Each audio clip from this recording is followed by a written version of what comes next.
Hello गाईस, तुमचं YouTube चॅनलमध्ये मला स्वागत. मी आता जस्ट जेरमौलीपाशी आलेलो आहे. तुम्ही बघू शकता खूपच सकाळच्या ना अक्षरच्या एवढा ताप झाला आहे ना. अक्षरच्या सकाळी 6 वाजल्यापासून कंटिन्यू नाश्ता सायकल चालवतोय आणि चालवतो म्हणजे ढकलत यावं लागते, चालवत नाही कारण की तुटं सगळा खडा रस्ता आहे. आणि अक्षरच्या एवढं वैताग आलाय ना, कुठंच हॉटेल नव्हतं. आता इथं हॉटेल आहे पुढं, काहीतरी खाऊन घेतो. मागं हॉटेल होतं पण तिथं फक्त चहाच प्यालेलो. भूक पण खूप लागली ना आणि अक्षरशः आता चालणं सोडून झालं. तासभर कुठं तर आराम घेतला पाहिजे. आणि त्यात सायकलीनं राव खूपच अवघड काम केलं. सायकलीची शीट टोटल सगळी शीट मोडली आणि आता इथं आपल्याला सायकली दुकान कुठं गावणार नाही. आता तुम्ही बघू शकता, आता इथं फक्त वन मेन हॉटेल आणि डोंगराशिवाय तुम्हाला दुसरं काय भेटणार नाही. वातावरण खूपच मस्त आहे. आता केदारनाथ फक्त राहिले 50 किलोमीटर, हे बघू शकता. आणि त्यात खूपच वैताग आला. चला तर आपण तुम्हाला सायकल लावतो.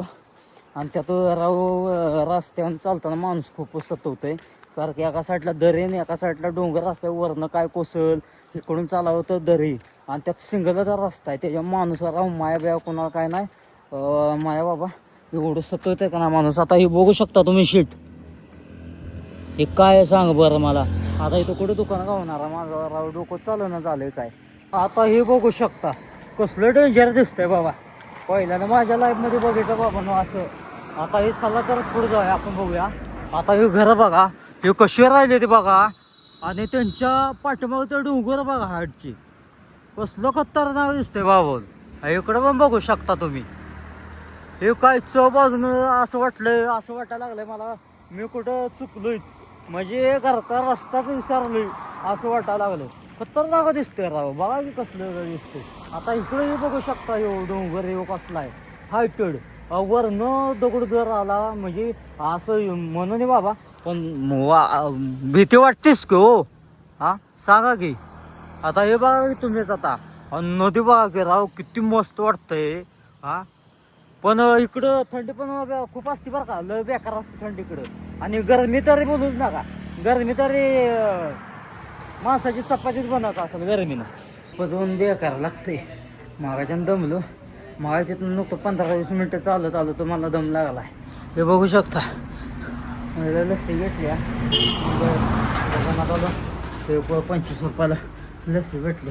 चहा काय पिऊन फायदा नाही, आता लस्सी घेतो. जेवण करून पण फायदा नाही, कारण की असल्यावर चालायला लागतं. चढ खूप जास्त आहेत ना, म्हणून जेवून फायदा नाही. जेवलं परत दम लागतो, म्हणून म्हणलं लस्सी घेतली बघा. लस्सी पाणी बॉटल असं काय तर प्यायलं पाहिजे. खूप ऊन लागतं राव, असं उन्हा चालू लागतं. राहिले 50 किलोमीटर पण असं वाटायला लागले 500 किलोमीटर आहे, कारण की चढ तेवढी जास्त आहे ती. गाईज जस्ट आता मी कस्तुरीपाशी आलो, तुम्ही बघू शकता. तो जो वरतून जो रस्ता गेला तो बद्रीनाथला गेलाय, आणि जो आपण जाणार आहे तो केदारनाथला, म्हणजे तो जॉईंट झालाय.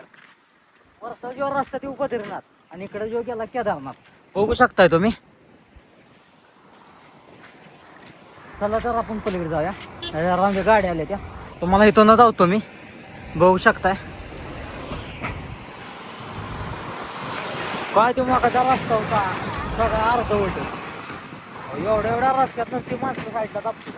हे बघू शकता त्याकडं गावं पण आहे ती बऱ्यापैकी. मी म्हणत होतो त्या हॉटेल आहे ती, जास्त करून गावं पण बऱ्यापैकी आहे ती. थंड पडतंय नाही चालतंय, पुढे गेलं पाहिजे, थांबून काय फायदा ना आपल्याला. लागते राव हो. चढ बघू शकता अक्षरशः चढचा काय घामघूम झालंय. आणि हो बघा, हे बद्रीनाथला रस्ता गेलाय हो, आणि हो गेला केदारनाथला. अक्षरशः जीव बघ नका तवा चालून सायकल चालवलं राव, काय वाटत नाही. 2000 किलोमीटर चालतो सायकल चालवली, पण काहीच वाटलं नाही. एकदम एन्जॉय करतच. आणि जसं ऋषिकेशच्या पुढं आलो, कोणाला माहित होतं तेव्हा असला घाट आहे ते.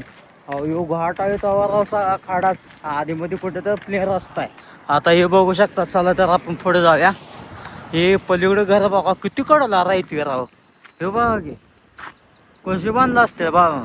आणि रात्री कसं असते आपल्या न तर झाडसोळ्या नाही बाबा. आणि नदी पण बघू शकता कसलं खतरनाक दिसतंय. हे बघू शकता इकडे, हे गाडी गेल्या बघा, हे आपल्याकडे बघते. आणि इकडे पाणी पण बघू शकता राव. ही माती आहे का, ही कोसळती अशी माती. आणि त्यात एवढी सायकल चालवली बरं का, पण मला एवढा कधीच नाही ताप झाला बाबाने. पण हे राव चढून त्या सायकल आहे आणि शीटच निघाली सगळी. आता सायकल आता डायरेक्ट तशी शीट ॲडजस्ट करतोय ना सायकल चालवतोय. शीट घुसायची परत ना, त्याचा डच्चू परत ना, डोक्याला ताप. लय जरा कंटाळ येतोय असल्या उन्हात. ऊन तर लय कडक आहे, पावसात भिजलेलं बरं पडेल आपलं, पण ऊन नको. अक्षरशः आणि टोपी घातली तर राव काय, पाणी पण बॉटल मागायची घातलेली, पाणी बॉटल पण विसरली. अरे लय 100 किलोमीटर राहिले, बोला पण येणं झाले. 100 किलोमीटर राहिले असं वाटतंय, पण 1000 किलोमीटर आहे. लय खतरनाक रस्ता आहे, तुम्ही बघू शकता राव. आणि इकडे पण बघू शकताय तुम्ही. चालतंय तर आता इथं कुठं झोपतो आता, भेटू परत. जस्ट आता मी संगम पशी आलोय, तुम्ही बघू शकता. चला तर आपण पुढे जाऊया. संगम झालाय बघा. आणि त्यात विषय असा झालाय की पावसाचं खूपच वातावरण आहे, त्याच्या आपल्याला पुढं काय जाऊन फायदा नाही. कारण की एक मेंबर आता मांडला आपल्याला, पावसाचं वातावरण खूप आहे, त्याच्यामुळे जाऊ नकोस पुढं तू, कोणाचं ऐकावं. चालतंय, आज आपण इथं थांबूया. आजचा व्हिडिओ कसा वाटला ते कमेंट म्हणून नक्की सांगा. लाईक करा, शेअर करा आणि आपल्या चॅनलला सबस्क्राईब नक्कीच करा. जय महाकाल.